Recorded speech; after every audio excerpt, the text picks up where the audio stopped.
Baik, terima kasih kepada Adinda Pendeta Anderson Sitorus. Yang terhormat Bapak Bishop Gereja Tuhan di Indonesia, Bapak Sekretaris Jenderal, Bapak Bendahara Umum, para pengurus BPH, Dewan Pembina Rohani, penasehat, dan juga mantan Bishop Bapak Pendeta Peringatan Jebua. Dulu saya sebut namanya Bang PI. Ada juga mantan Bishop Bapak Pendeta NP Sitorus. Bapak Ibu semuanya yang berbahagia, para ketua wilayah dan juga mungkin ketua departemen dan gembala-gembala jemaat, dan juga hadir di sini ayah saya juga dari ketua wilayah Tapanuli Utara, Bapak Pendeta T. Nababan, ya. Mana bapak saya ini? Nggak dia? Iya. Masih Nababan dia, ya. Terima kasih. Silakan duduk, Pak. Bapak Ibu saudara dikasih oleh Tuhan, tadi saya sudah dikenalkan oleh Bapak Pendeta Anderson Sitorus. Jadi memang benar, saya ini lahir di Gereja Tuhan di Indonesia. Lahir maksudnya secara rohani, belajar melayani di Gereja Tuhan di Indonesia, belajar berkhotbah, dan juga belajar memimpin pada waktu 92, 93, 94, 95. Waktu itu Bang Peringatan Jebua sebagai ketua departemen HTK, saya sebagai sekretaris. Di Kota Medan juga beret saya Pendeta Ridwan Syanipar selaku ketua departemen HTK, saya juga selaku sekretaris departemen HTK di Kota Medan. Dan ada juga layar saya di sini Manalu, kami juga dulu sering penginjilan kemana-mana, ke Sawit Seberang, itu sudah dialami. Penginjilan juga sampai ke Pulau Nias, youth camp juga ke Pulau Nias sudah berulang kali, ke Sibolangit itu sudah berulang kali, dan juga ketika kita tidak makan, maka yang kita lakukan adalah doa puasa. Nah, itu sudah kenyang lah pengalaman seperti itu di Bambu Runcing. Jadi Bapak Ibu yang sudah lama-lama pasti pernah dan sering melihat saya dulu di Bambu Runcing. Saya tinggal di situ, menjaga gereja, menjaga pastori, dan membersihkannya, dan juga mengapel, dan juga mengecatnya, bahkan juga untuk membersihkan toilet-toilet ketika jemaat pulang. Maka itu adalah tugas dan kewajiban saya setiap hari. Bapak Ibu dan saudara yang dikasih oleh Tuhan, memang secara struktural saya tidak berada di Gereja Tuhan di Indonesia, tetapi secara fungsional saya selalu menyempatkan diri untuk ambil bagian dalam pelayanan Gereja Tuhan di Indonesia di mana saya berada. Ketika saya ditugaskan di Jambi, maka dalam 1 tahun itu mungkin bisa sampai 5 kali atau 6 kali saya khotbah di gereja Pak Raja Guguk. Bahkan ke cabang-cabang juga kami sudah pergi juga pelayanan. Demikian juga di Tapanuli Utara juga hal yang sama saya lakukan, Bapak Ibu. Mengapa? Karena ini adalah wujud kecintaan saya di Gereja Tuhan di Indonesia ini.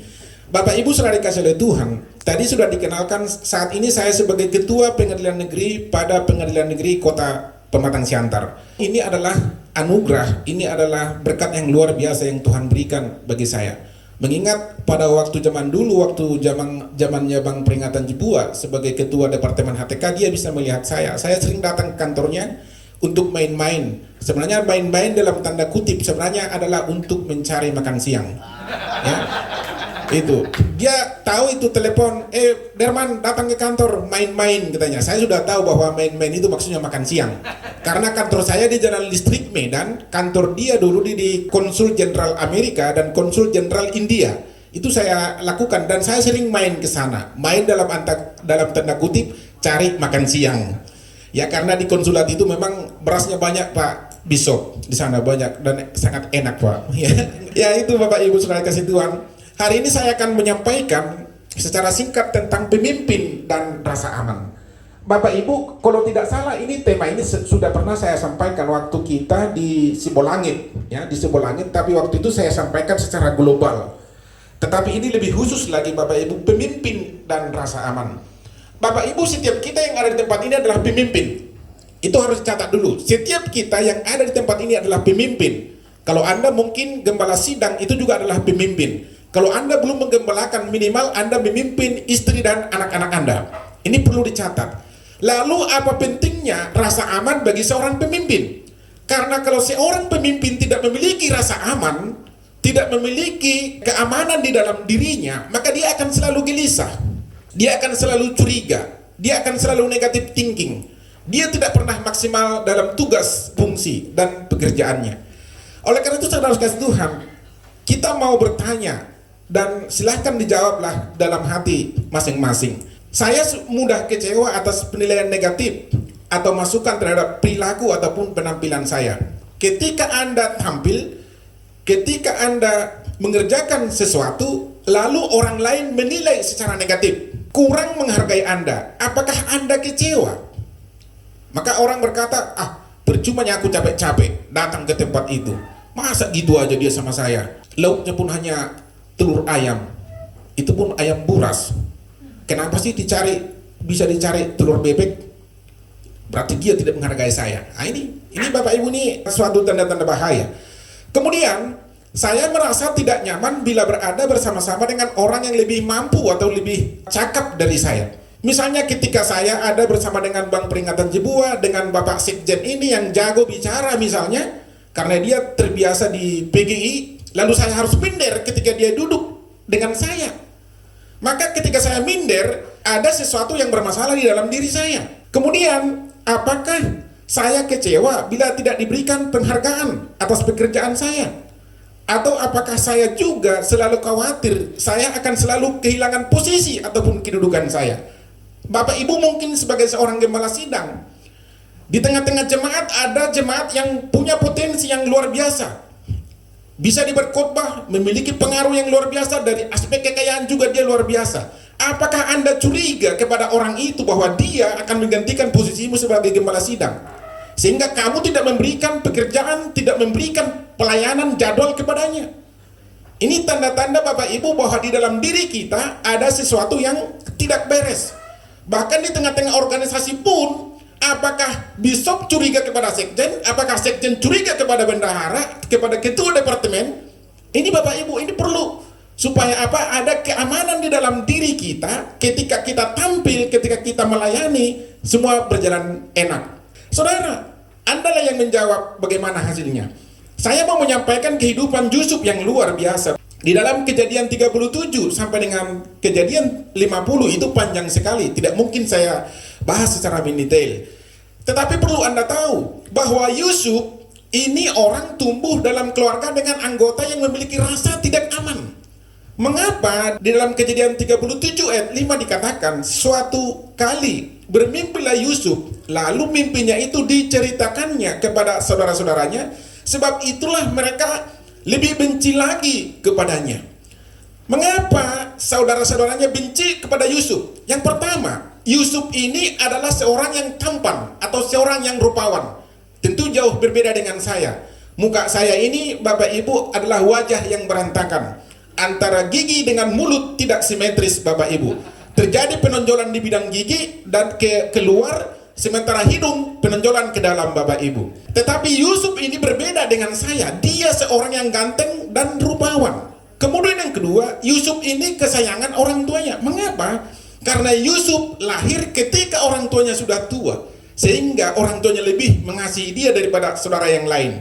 Kemudian yang ketiga, Yusuf ini tinggal di rumah, sementara abang-abangnya menggembalakan ternak domba di padang rumput. Mereka tinggal di padang rumput, tidur bersama domba-domba mereka, sementara Yusuf tinggal bersama ayah dan ibunya, enak-enak di rumah. Ketiga hal itu ditambah lagi satu hal, Yusuf menceritakan mimpinya kepada saudara-saudaranya. Intisari dari mimpi itu adalah suatu kelak Yusuf akan menjadi pemimpin bagi saudara-saudaranya, termasuk ayah dan ibunya.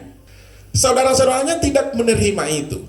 Lalu saudaranya rencananya mau masukkan ke dalam sumur yang kosong. Setelah itu Bapak Ibu mereka sepakat dijual kepada orang Ismail, selanjutnya kepada Mesir, dan dia tinggal di rumah Potifar. Difitnah istri Potifar, masuk penjara, dilupakan juru minuman raja, Bapak Ibu. Pada akhirnya ketika Firaun bermimpi, tidak ada seorang pun yang cakap dan bijaksana yang bisa menafsirkan arti mimpi itu, sehingga teringatlah juru minuman raja kepada Yusuf, panggil dia, potong rambutnya, kenakan pakaian yang indah. Kemudian raja curhat kepada Yusuf. Yusuf berkata, bukan aku, tetapi Tuhanlah yang memberikan arti dan makna daripada mimpi itu kepada tuanku raja. Dia berkata, 7 tahun ke depan terjadi kemakmuran, dan setelah itu 7 tahun ke belakang terjadi masa paceklik. Maka dalam 7 tahun kemakmuran pertama, tuanku raja harus mengumpulkan sebagian dari pendapatan masyarakat untuk disimpan di lumbung perbendaharaan. Maka Raja Firaun berkata, engkaulah yang diangkat itu. Tidak ada seorang pun yang beritahukan hikmat Allah kepada manusia selain kepada engkau. Maka dia dipercayakan menjadi orang kedua, Perdana Menteri. Benar, terjadi kemakmuran. Setelah itu terjadi kelaparan yang sangat hebat di seluruh dunia, termasuk di tanah Kanaan, di mana ayah dan ibu dan saudara-saudaranya tidak mendapatkan makanan. Mereka harus datang ke Mesir, bertemu dengan Yusuf. Pendek cerita, mereka semua mengungsi tinggal di tanah Mesir. Saudara, ketika mereka tinggal di tanah Mesir, Yusuf menempatkan mereka di tanah Gosen. Tanah Gosen curah hujan yang tinggi sehingga saudara-saudaranya bisa menggembalakan ternak domba di sana. Karena orang Mesir, ternak itu, domba itu adalah kekejian bagi mereka. Dan setelahnya Yakub mati. Ketika Yakub mati, maka saudara-saudaranya rapat keluarga. Katakan seperti kita katakan kepada Yusuf bahwa kita semua, keluarga kita dan seluruh harta kekayaan kita tunduk dan berada di bawah kekuasaan daripada Yusuf, supaya kita tidak dibinasakan. Pasti dia dendam kepada kita. Bapak Ibu saudara dikasih oleh Tuhan, apakah Yusuf dendam kepada saudaranya? Ternyata tidak. Ketika Yusuf mendapatkan posisi keamanan, maka Tuhan menggesernya dari rasa aman. Dia menderita sebelum menerima kekuasaan, menemukan rasa aman sebelum diberikan keberhasilan, dan diangkat menjadi Perdana Menteri pada usia 30 tahun. Masih sangat muda Bapak Ibu. Saya menjadi ketua pengadilan negeri pertama di Jambi, Kabupaten Batanghari. Usia saya pada waktu itu sudah 45 tahun. Ini Yusuf masih 30 tahun sudah memimpin satu negara. Saya masih memimpin satu kabupaten. Pada waktu itu jumlahnya paling ada sekitar 250.000 penduduk Kabupaten Batanghari. Itu pun saya memimpin hanya dari bagian aspek hukum saja. Tapi Yusuf ini 30 tahun sudah memimpin suatu negara menjadi Perdana Menteri. Ayat kunci untuk rasa aman, Kejadian 50 ayat 19 sampai 20. Yusuf berkata seperti ini, janganlah takut sebab aku inikah pengganti Allah. Memang kamu telah mereka-rekakan yang jahat terhadap aku, tetapi Allah telah mereka-rekakannya untuk kebaikan, dengan maksud melakukan seperti yang telah terjadi sekarang ini, yakni memelihara hidup suatu bangsa yang besar.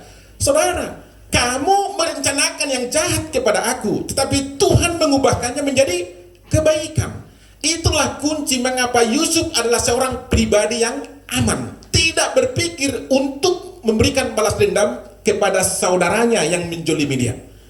Hari-hari ini adakah di antara kita yang saling menjolimi Bapak Ibu? Mungkin dia kita wilayah, sekretarisnya mulai bergerak ke sana ke sini, atau bendaharanya atau wakilnya atau bagaimana, itu bisa aja. Tapi yakin dan percayalah, ketika orang merencanakan yang jahat, Tuhan akan mengubahkannya menjadi kebaikan. Amin. Tepuk tangan dulu dong ya untuk Bapak Ibu, harus semangat. Ini masih bagi-bagi Bapak Ibu. Yusuf tidak balas dendam. Saudara yang dikasih oleh Tuhan, 13 tahun Yusuf ada di Mesir sebagai budak, diperjualbelikan, difitnah istri Potifar, dan dilupakan juru minuman raja, penuh dengan penderitaan. Ternyata kondisi itu membentuk Yusuf menjadi seorang pribadi yang luar biasa, menjadi seorang leader, pemimpin yang luar biasa, dan selalu mengandalkan Tuhan. Ini kata kunci, selalu mengandalkan Tuhan. Karena di mana Yusuf, semua pekerjaannya selalu sukses dan berhasil. Yusuf mengakui kemampuannya membaca peristiwa di masa depan itu berasal dari Tuhan, bukan dari dalam dirinya. Jadi tidak ada sedikit pun kesombongan di dalam diri Yusuf. Jika sebelumnya ia ditahan di penjara, kini dia menjadi seorang Perdana Menteri. Yusuf memiliki cincin Firaun sebagai tanda meterai di dalam jarinya. Tanda meterai berbicara tentang kuasa. Pada masa muda dia diseret pakai kereta sebagai budak, tetapi pada masa 30 tahun dia naik kereta sebagai pahlawan terhormat. Amin Bapak Ibu. Amin. Bapak Ibu kasih Tuhan. Saya mau bersaksi sedikit kepada kita. Rekan-rekan di sini, Amang Pendeta Sekjen tahu persis, Amang Bishop juga tahu, Amang Huntal juga tahu, Bang Peringatan juga tahu bagaimana dulu saya tinggal di Bambu Runcing, sangat melarat. Saya tinggal di pastori, saya melayani di pastori, saya memang kerja, tetapi saya membantu menyiapkan surat-surat gereja Tuhan, membalas surat-surat saudara yang datang dari Nias, yang datang dari mana-mana Bapak Ibu, waktu zamannya Profesor JS Nababan. Bapak Ibu, saya lakukan itu dengan ketulusan hati. Saya memanjat gereja Tuhan Indonesia di Meruncing, saya ngecat itu walaupun saya tidak ahli sebagai tukang, Bapak Ibu. Bapak Ibu dikasih oleh Tuhan. Ternyata proses itu Bapak Ibu membawa perjalanan hidup saya. Bagaimana saya sebagai seorang yang susah, ini ayah saya orang miskin, Bapak Ibu. Kami ada 7 bersaudara, dia petani miskin, ibu saya hanya menjual tape.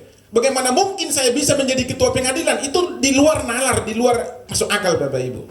Saudara dikasih Tuhan, semuanya hanya mengandalkan Tuhan, belajar melayani Tuhan, Bapak Ibu, doa dan puasa. Ketika saya menjadi satpam dan cleaning service di kantor pengadilan, golongan 1B, gajinya hanya Rp52.800. Saya kuliah, alumni Mahusor dari Universitas Dharma Wangsa Medan. Bapak Ibu tidak kenal, kalau Bang PI tamat dari Universitas Sumatera Utara, sastra Inggris, keren Bapak Ibu. Saudara dikasih Tuhan, Mahusor ini tidak jelas. Waktu wisuda ini, Amang Sekjen juga datang di rumah Ito Damaris pada waktu itu. Tamat sarjana hukum, puji Tuhan diterima menjadi calon hakim. Saya diangkat menjadi hakim, saya menikah, kemudian tempat pertama di Sidimpuan, kedua di Tarutung, ketiga di Jepara, pindah lagi ke Deli Serdang, ke Balige, ke Jambi, ke Subang, dan puji Tuhan sekarang ada menjadi ketua di Pengadilan Negeri Pematang Siantar. Bapak Ibu tahu, dalam perjalanan kehidupan saya waktu saya menikah pun saya harus diperhadapkan dengan persoalan. Orang mengira hidup saya sudah enak. Ternyata istri saya kanker payudara stadium 3B. Bapak Ibu 2 tahun di rumah sakit, pada akhirnya di Medan dia pada tanggal 28 Agustus tahun 2012 dia dipanggil oleh Tuhan. Dibawa di kampung, disemayamkan di sana. 3 hari berikutnya saya sudah khotbah di Gereja Betel Indonesia Tarutung. Saya sampaikan bahwa rancangan Tuhan dalam kehidupan saya dan kedua orang anak saya ini adalah rancangan sukacita dan damai sejahtera untuk memberikan masa depan yang penuh dengan pengharapan. Benar Bapak Ibu, tidak berapa lama saya ketemu dengan istri saya sekarang. Dia seorang jaksa, saya hakim. Ketika memimpin sidang, jaksanya main mata kepada Pak Hakim, tring seperti itu. Ketika jaksanya main mata, maka saya panggil dia, kamu baru apa? Baru Manado. Oh berarti periban saya. Mengapa periban? Oh bung saya baru Manado. Maka minta pin BBM, cereng. Dari mana datangnya lintah? Dari sawah turun ke kali. Dari mana datangnya cinta? Dari mata turun ke hati. Akhirnya kami menjadi satu hati. Dia sekarang jaksa di Kejaksaan Negeri Jakarta Barat. Anak saya tinggal bersama-sama dengan dia di sana. Orang berpikir hidup kami susah, ternyata Bapak Ibu proses itu bisa memberdayakan kami. Dan puji Tuhan, anak kami yang paling besar diterima di ITB jurusan Teknik Elektro di Bandung. Ya, itu berkat Tuhan yang luar biasa. Bapak Ibu tahu, waktu 2 tahun di Jepara, dialah yang membantu merawat mamanya. Mamanya sendiri tidak bisa merawat dia. Dia ke sekolah harus naik sepeda dan naik beca. Tetapi proses itu mendewasakan kami Bapak Ibu. Saya mau katakan kepada kita, apa sih penyebab rasa tidak aman di dalam diri kita? Mungkin ada rendah diri.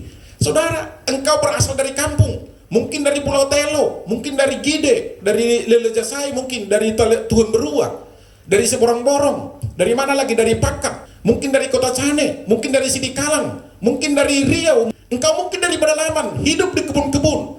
Jangan pernah rendah diri. Mungkin ada iri hati dan rasa cemburu, ini membuat kita sering rusak. Jangan ada iri hati, rendah diri. Saya ketika saya golongan 1, saya tidak iri hati kepada golongan 2 dan tidak iri hati kepada golongan 3. Kalau saya iri hati Bapak Ibu, saya tidak akan mungkin naik jabatan. Ketika engkau masih evangelis, jangan iri hati kepada bisop. Bisopon, enak banget hidup bisop ini. Kemana-mana dilayani. Datang ke Pulau Nias dikasih makan daging besar. Ngapain kita harus iri? Itu waktunya, itu zamannya. Setiap zaman ada orangnya, setiap orang ada zamannya Bapak Ibu. Tidak ada yang istimewa. Kita ini semua pada hakikatnya sama, hanya diberikan kekuasaan yang lebih, diberikan kepercayaan yang lebih. Itu adalah anugerah. Dan setiap kita memiliki anugerah, Pak, walaupun fungsi dan perannya berbeda-beda, tapi kita sama. Jangan ada kepahitan Bapak Ibu. Jangan khawatir. Burung pipit di udara Tuhan pelihara, bunga bakung di ladang Tuhan dandani, melebihi dari keindahan pakaian kita Bapak Ibu. Jangan ada ketakutan. Survei Badan Kesehatan Dunia WHO, ada lebih kurang dari 800.000 orang bunuh diri setiap tahun. Itu artinya dalam 40 detik 1 orang mati bunuh diri di seluruh dunia. Mengapa bunuh diri? Karena dia takut menghadapi masa depan. Karena masa depan bagi dia adalah sebagai sesuatu yang menakutkan Bapak Ibu. Harusnya Bapak Ibu tidak takut menghadapi masa depan gereja Tuhan di Indonesia. Amin. Gembala sidang tidak takut menghadapi jemaatnya. Bishop tidak takut menghadapi orang-orang yang berada dipimpin di bawahnya. Sekjen juga sama. Badan pertimbangan rohani juga sama. Kita harus ada keamanan. Dan jangan sampai ada sumbu pendek, gampang berdandi, gampang marah. Tegur sedikit langsung berdandi. Kau tidak anggap aku sebagai manusia. Dan demikian juga berpikir negatif. Saudara, Akibatnya sebab di mana ada iri hati dan mementingkan diri sendiri, di situ ada kekacauan dan segala macam perbuatan jahat. Perhatikan baik-baik sejarah perjalanan gereja Tuhan di Indonesia. Bapak Ibu tahu bagaimana sejarah perjalanan gereja ini sampai ada hari ini. Tidak lepas dari banyak problem, Bapak Ibu. Saya lihat sendiri dan saya terlibat di dalamnya. Tapi bukan karena itu maka saya tidak ada di sini. Tidak, Bapak Ibu. Saya selalu mengasihi gereja Tuhan ini, Bapak Ibu. Saya selalu siap memberikan masukan-masukan. Penyebabnya hanya satu. Di mana ada iri hati, ketika Amang Jenrato sebagai bishop, saya iri hati kepadanya. Elah imam memimpin aku, masa dia memimpin saya? Saya lebih hebat daripada dia.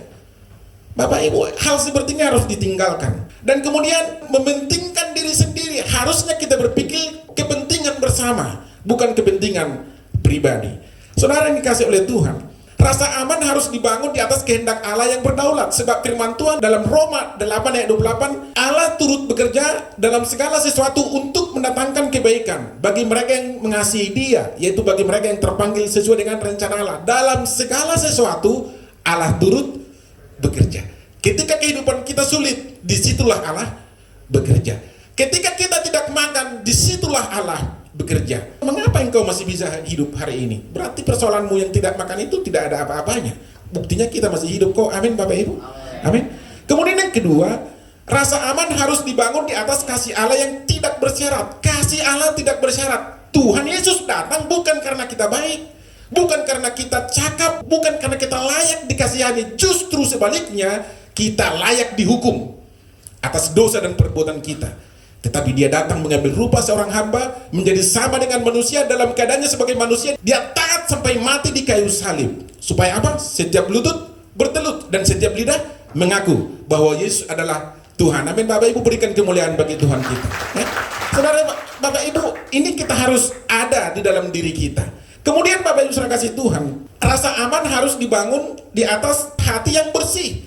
Jagalah hatimu dengan segala kewaspadaan, karena dari situlah terpancar kehidupan. Saya tidak mau tahu seberapa pintar Anda. Saya tidak mau tahu seberapa kaya Anda. Saya tidak mau tahu seberapa hebat kita berbicara, seberapa hebat kita untuk memimpin satu kegiatan. Tapi ingat, sehebat apapun kita, sekecil apapun peran dan jabatan kita, Tuhan mau jagalah hatimu dengan segala kewaspadaan, karena dari situlah terpancar kehidupan. Amin. Ketika engkau kecil, hatimu bersih, engkau akan menjadi berkat bagi banyak orang. Ketika engkau memiliki jabatan sebagai pendeta muda, pendeta penuh, pendeta tua, ketika hatimu bersih, hidupmu pasti menjadi berkat bagi banyak orang. Amin, Bapak Ibu. Amin.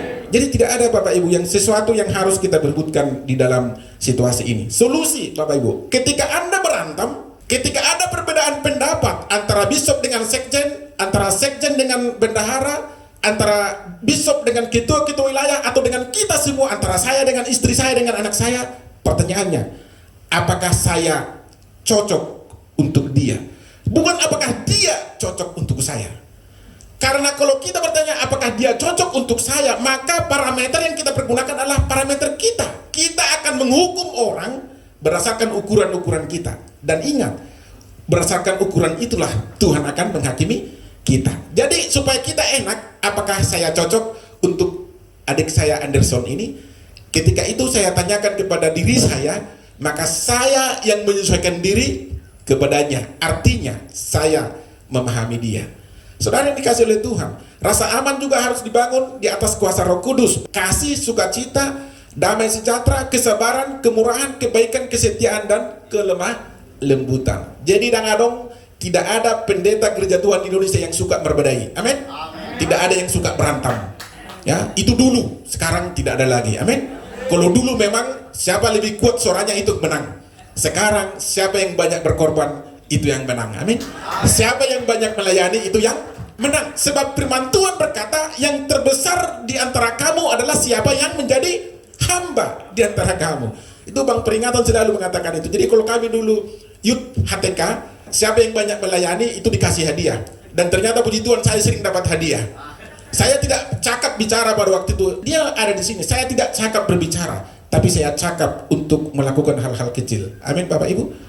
Maka dia selalu percaya kepada saya, termasuk sampai dengan hari ini. Amin. Kemudian Bapak Ibu, mengatasi rasa aman, kenalilah perasaan tidak aman di dalam dirimu. Akui rasa tidak aman dan jangan menyangkal, teliti dan periksalah akar-akarnya.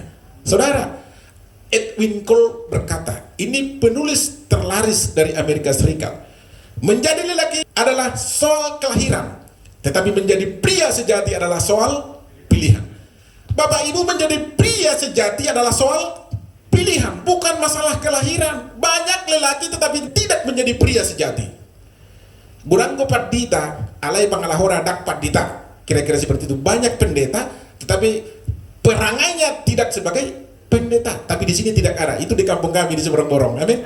Kalau di sini nggak ada lah. Ini kan semua orang-orang yang hebat, orang-orang yang terpilih. Amin Bapak Ibu. Demikian juga menjadi perempuan adalah soal kelahiran, soal jenis kelamin. Tetapi menjadi wanita bijaksana adalah soal pilihan. Kalau engkau istri gembala sidang, pilihlah untuk menjadi wanita bijaksana. Jadilah penolong, tunduk dan hormat kepada suaminya, tidak menanduk-nanduk suaminya. Tunduk bukan tanduk. Kalau udah pendeta nggak mungkin lah saya khotbah masalah itu.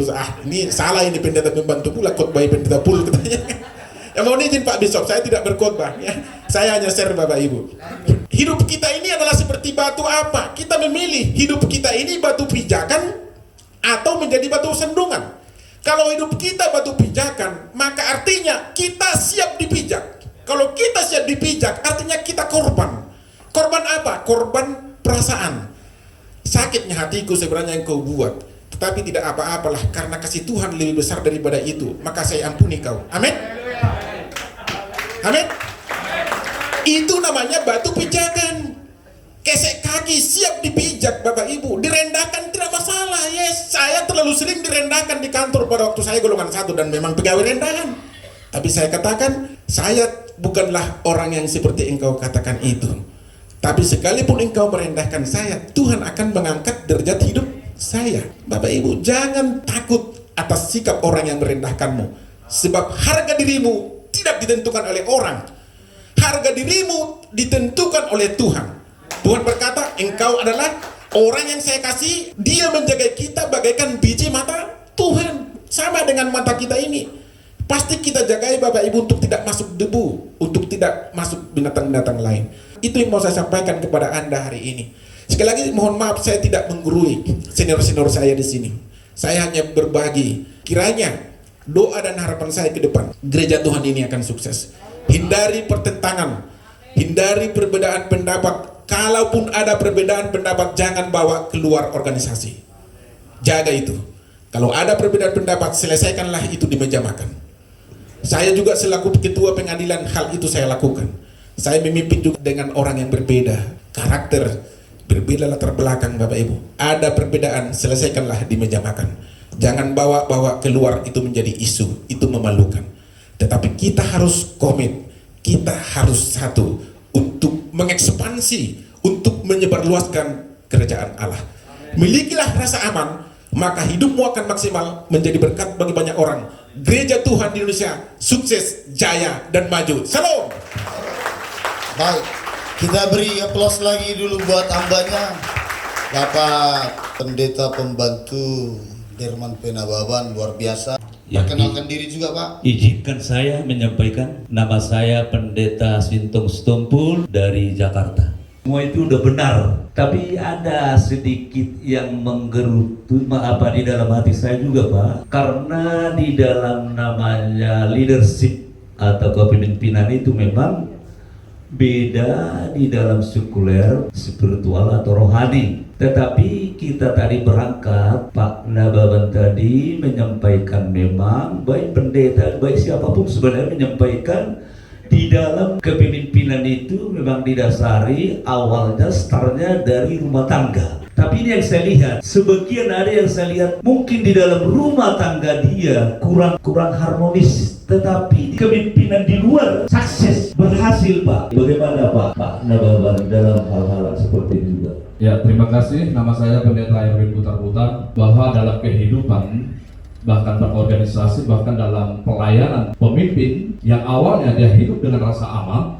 menjadi rasa tidak aman ketika dia mimpi dia akan menjadi seorang pemimpin. Maka ada rencana yang jahat dalam proses itu membuat dia kembali menghadapi rasa yang tidak aman, yang tentu menjadikan juga pribadinya pribadi yang rendah hati. Jikalau dikaitkan, tentu dalam berorganisasi ada aturan, tata dasar, tata tertib. Ketika kita mendapati kasus dalam proses perjalanan pelayanan dan berorganisasi dari rasa aman menjadi tidak rasa aman, pelanggaran, apakah saya mau banyak tips ataupun obat, fondasi yang kuat, mungkin ada dikaitkan dengan firman Tuhan. Bagaimana nih trik-triknya ini narasumber? Apakah anggap ada itu rasa aman aja, maklum-maklum saja, atau bagaimana? Terima kasih. Kalau Pak Derman Pena Baban ini nggak pernah panggil abang sama saya karena agak jauh umurnya begitu. Kami sama di Bambu Runcing. Saya tahu persis beliau ini bisa berhasil. Keberhasilan beliau yang pertama mau saya sampaikan adalah karena kerendahan hati. Beliau ditinggikan karena diawali dari kerendahan hati. Ini menjadi suatu kesaksian yang luar biasa, bukan kata-kata tapi fakta. Yang kedua, kendati pun beliau ini hakim, tapi saya juga harus katakan bahwa hakim ini adalah adik saya. Karena kamilah yang melantik beliau menjadi ketua Gamki ketika beliau bertugas di Sidempuan. Kemudian ketua Gamki di Medan. Jadi antara senior dengan junior itu tidak bisa dipisahkan di Gamki. Itu dulu. Yang kedua, Bapak narasumber, pemimpin yang rasa aman, menurut saya ketika pemimpin itu memimpin sesuai dengan konstitusi yang ada. Kemudian pemimpin yang merasa tidak aman itu ketika pemimpin itu tidak lagi berjalan di dalam antara sekuler dan kepemimpinan rohani atau gereja. Kadang-kadang kebenaran konstitusi di gereja bisa membuat sesuatu yang kurang baik. Padahal saya katakan di awal tadi, perjalanan organisasi harus konstitusional. Artinya harus ada yang mengalah sekalipun kita benar, dia salah. Kita harus mengalah dan mengikuti yang salah itu demi keamanan. Begitukah kira-kira? Mohon penjelasan Bapak tentang hal ini. Atau tetapkah kita berjalan di dalam kebenaran? Kalau saya tetap, Pak, prinsip saya ini harus tetap kita ikuti kebenaran. Tidak telengaling-aling dengan hidup di luar daripada konstitusi. Terima kasih. Mohon pencerahan dari Bapak. Ya, terima kasih Bapak Ibu semuanya. Pertama tadi Bapak Pendeta S. Sitompul dari Jakarta. Intinya yang bisa saya tangkap bahwa seseorang itu di tengah keluarga kurang baik, tetapi di luar sepertinya berhasil. Kira-kira demikian. Inti kepemimpinan memang benar. Harus dimulai pertama dari diri sendiri dulu, keluarga, baru lingkungan. Kalau kita di gereja baru jemaat. Naik lagi ke wilayah, naik ke tingkat nasional. Itu menjadi esensi dan itu harus benar. Ketika Bapak Ibu melihat sepertinya ada seorang berhasil di luar tapi di dalam berantakan, itu keberhasilan semu. Maka jangan heran Raja Salomo Bapak Ibu dari aspek kekayaan, tiang istana kerajaannya pun dilapisi dengan emas tua atau emas murni. Saking kayanya dia. Dari aspek kekuasaan, Bapak Ibu, Raja Salomo, seluruh raja dan ratu datang meminta hikmat kepadanya. Saking cerdasnya dia, jagonya dia, bijaksananya dia. Dan mereka datang bukan dengan tangan hampa, membawa persembahan, kayu gaharu dan lain sebagainya. Yang ketiga, dari aspek rumah tangga, istri Raja Salomo 700 Bapak Ibu, gundiknya 300, totalnya 1000. Artinya apa? Untuk mendapat giliran, mohon maaf, satu orang istri atau gundiknya, dia harus menunggu selama 3 tahun dalam satu kali pertemuan. Apa kurang hebatnya Raja Salomo? Apa kurang suksesnya Raja Salomo? Semua pemimpin dunia mengakui, bukan hanya kita gereja Tuhan, semua pemimpin dunia Bapak Ibu. Tetapi ingat, pada masa tuanya Raja Salomo berkata bahwa semua itu adalah kesia-siaan. Mengapa dia berkata semua kesia-siaan seperti upaya menjaring angin?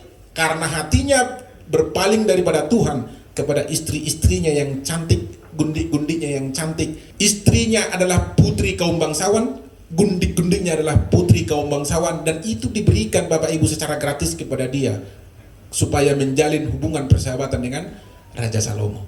Bapak Ibu, sekali lagi mau saya katakan, bahwa keberhasilan di luar, di dalam rusak, itu keberhasilan yang semu. Mungkin menurut dua iya, tapi di dalam Tuhan tidak demikian Bapak Ibu. Lebih bagus kita memimpin hanya 1 orang, 2 orang, 3 orang. Lebih bagus kita hanya memimpin keluarga kita daripada memimpin dunia yang besar, tetapi keluarga kita bisa sukses dan bisa berhasil. Amin Bapak Ibu. Karena anak kita ini, karena anak-anak kita, cucu-cucu kita akan menjadi dampak yang besar bagi lingkungan di mana dia berada dan bagi zamannya masing-masing. Amin. Itu yang pertama. Kemudian yang kedua, Bapak Erwin putar-putar. Dalam kehidupan masyarakat, pemimpin seperti Yusuf menghadapi rasa tidak aman. Jika ini terjadi di organisasi, apa yang harus dilakukan? Tadi kan saya katakan, kalau orang salah, maafkan dia, ampuni dia, kan gitu. Mengapa? Karena Tuhan telah mengampuni dia. Bapak Ibu, etika berorganisasi memang ada anggaran dasar dan ada anggaran rumah tangga. Tetapi Bapak Ibu lihat, jangan semata-mata semua harus kepada anggaran dasar dan anggaran rumah tangga. Kasih yang lebih utama. Amin. Bapak Ibu, anggaran dasar, anggaran rumah tangga buatan manusia sekarang juga bisa kita rubah kok. Tergantung situasi kapan itu dibuat. Dan di dalam anggaran dasar dan anggaran rumah tangga itu ada di situ namanya politik hukum. Sama dengan hukum negara. Ada politik hukum di sana. Politik hukum siapa? Yang membuat undang-undang itu siapa? DPR dan pemerintah. Dan itulah hukum yang diterapkan di bawah. Saya hakim bisa nggak melimpangi hukum? Saya kalau hakim bisa Bapak Ibu. Tapi dengan pertimbangan yang logis. Tapi Bapak Ibu, dalam kehidupan etika berorganisasi Anda harus tunduk dan taat kepada anggaran dasar dan anggaran. Tetapi janganlah Bapak Ibu semata-mata ini anggaran dasar, ini anggaran rumah tangga. Berkelahi Bapak Ibu. Hal-hal yang tidak prinsipil jangan dipersoalkan. Amin. Tapi ketika itu menjadi prinsip organisasi, kita taat. Oke? Sepertinya hukum ini Bapak Ibu sama dengan adat istiadat. Itulah yang dikatakan oleh Tuhan Yesus. Karena adat istiadatmu, kamu tidak mengasihi saudaramu. Karena terlalu banyak aturan-aturan. Tapi memang hargailah aturan. Tunduklah kepada pemimpinmu. Hargailah pemimpinmu. Karena dia diangkat oleh Tuhan. Amin. Amin. Ya. Kemudian yang ketiga, yang disampaikan oleh senior saya. Ini memang Bapak Pendeta Eben Siag ini senior saya ini. Saya dulu terpukau melihat dia bukan dari waktu di gereja Tuhan. Karena dia dulu pendeta mahasiswa di GMKI Bapak Ibu. Saya melihat di dalam dirinya ada sesuatu kelebihan. Adalah termasuk orator Bapak Ibu. Memiliki kelebihan dalam hal menyampaikan sesuatu. Jadi saya terpukau dari dia juga saya belajar untuk bisa seperti ini. Agak-agak tegang sedikit, agak-agak ketawa sedikit ya dari dia lagi. Kira-kira demikian Bapak Ibu. Bapak Ibu saya kasih Tuhan. Antara sekuler dengan gereja itu berbeda. Benar. Saya di kantor kalau anak buah saya telat, itu langsung saya kasih sanksi. Sanksinya apa? Gajinya dipotong. Harusnya dalam 1 bulan dia mendapat gaji misalnya 10 juta. Ketika dia telat, maka gajinya dipotong 1%. Cepat pulang, potong 2%. Tidak masuk 1 hari tanpa pemberitahuan, potong 5%. Itu kan sanksi. Itu aturan. Jadi dan dia tidak bisa marah kepada saya. Terus di dalam gereja bagaimana Bapak Ibu? Maka kembali lagi saya katakan tadi, ketika itu bukan hal-hal yang prinsip jangan ribut. Tapi ketika itu sudah fundamental, prinsip bernegara, misalnya Undang-Undang Dasar 45, NKRI harga mati, Pancasila adalah dasar negara kita. Bhinneka Tunggal Ika Bapak Ibu sembonya itu tidak bisa ditawar-tawar. Anggaran dasar tidak bisa ditawar-tawar Bapak Ibu. Tetapi ketika ada hal-hal yang diatur yang tidak terlalu prinsip, ya sudahlah. Dan aturan organisasi juga ketika terjadi pelanggaran, ya panggil dulu dia. Panggilan pertama, panggilan kedua, dengar dulu dia. Jangan mendengar sepihak Bapak Ibu menjatuhkan hukuman. Itu namanya penjoliman namanya. Saya tidak pernah menghukum orang hanya mendengar dari kesaksian si korban. Saya akan dengar juga si terdakwa. Di gereja juga seperti itu. Jangan menjolimi orang. Tertuduh aparat saya ini, dengar dia, dengarkan yang melapor. Kumpulkan fakta-fakta seperti apa dan cari solusinya, bukan untuk memusnahkan, tidak demikian. Bapak Ibu, kalau ada kasih di dalam diri kita, anggaran dasar, anggaran rumah tangga itu tidak terlalu menjadi yang pertama. Ingat, yang pertama adalah kasih. Hukum yang pertama adalah kasihilah Tuhan Allahmu dan kasihilah sesamamu manusia. Saya perkenalkan diri dulu, nama saya Pendeta Surya Sianipar. Pertanyaan saya sederhana, yaitu apa tolak ukur rasa aman menurut Pak Derman ya? Apa tolak ukur rasa aman? Karena sering sekali firman Tuhan pun bisa menjadi rasa tidak nyaman bagi seseorang, gitu. Apakah itu bicara pribadi bahwa itu merupakan rasa aman ataukah apa? Itu aja pertanyaan saya. Terima kasih. Baik, terima kasih kesempatan diberikan kepada kami. Perkenalkan, saya Timotius Davi dari Nias Selatan. Dan pertanyaan saya di sini membawa keresahan dan kegundahan sebagai pemuda. Artinya, apa sih ukuran pemimpin yang sukses itu menurut firman Tuhan? Karena apa? Sebagai pemuda, ketika saya mengikuti seminar-seminar mengenai kesuksesan maupun baca-baca buku motivasi, maka ukuran kesuksesan seorang itu berbeda-beda. Ada yang mengatakan bahwa pemimpin yang sukses itu ketika dia memimpin organisasi yang besar, ketika menjadi pemimpin yang sukses itu atau menjadi pendeta yang sukses itu, ketika dia memiliki jemaat yang ribuan dengan gedung yang mungkin mencapai langit mungkin, ataupun sebagai pemuda misalnya, pemuda yang sukses itu adalah pemuda yang mungkin punya jenjang karir yang bagus, menjadi PNS misalnya, atau seperti apa. Jadi bagaimana menurut firman Tuhan? Apakah firman Tuhan memiliki pendapat yang berbeda? Bagaimana jikalau saya sebagai pemuda ini tidak punya, masih belum memiliki masa depan yang bagus? Apakah itu dikatakan saya gagal sebagai pemuda? Bagaimana kalau saya seorang pendeta yang hanya punya jemaat 1-2 orang, itu pun ke gerejanya berat kunang-kunang? Baik, Terima kasih Bapak Ibu kepada Bapak Pendeta Surya Sianipar. Apa sih tolak ukur rasa aman? Bapak Ibu, apa yang menjadi tolak ukur rasa aman di dalam diri kita? Tadi kan sudah saya berikan ada 4 kalau tidak salah pertanyaan-pertanyaan. Itu bukan mewakili keseluruhan, tetapi itu termasuk garis-garis besarnya Bapak Ibu. Rasa aman itu sebenarnya kan gampang. Rasa aman itu adalah hati. Tadi kan saya katakan dalam Amsal 4 itu tadi, ya. Jagalah hatimu dengan segala kewaspadaan, karena dari situlah terpancar kehidupan. Rasa aman itu di dalam hati kita. Ketika saya ada di antara Bapak Ibu yang sukses, yang hebat, yang kaya, konglomerat misalnya, kalau kita bertemu dengan orang-orang hebat, apakah saya aman dengan mereka? Atau apakah saya minder?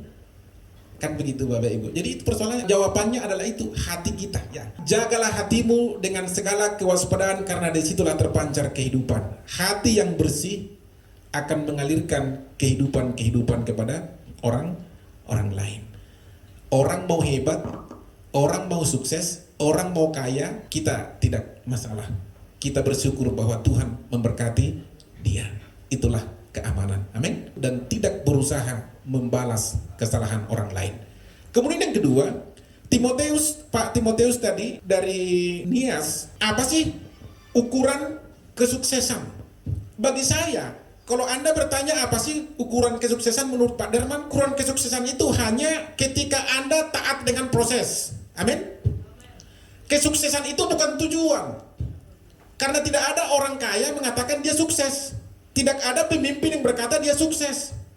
Tetapi orang yang menghargai proses, yang mau diproses, taat dan setia diproses, maka itu adalah orang-orang yang sukses. Pertama, tentukan apa yang menjadi tujuan kehidupanmu.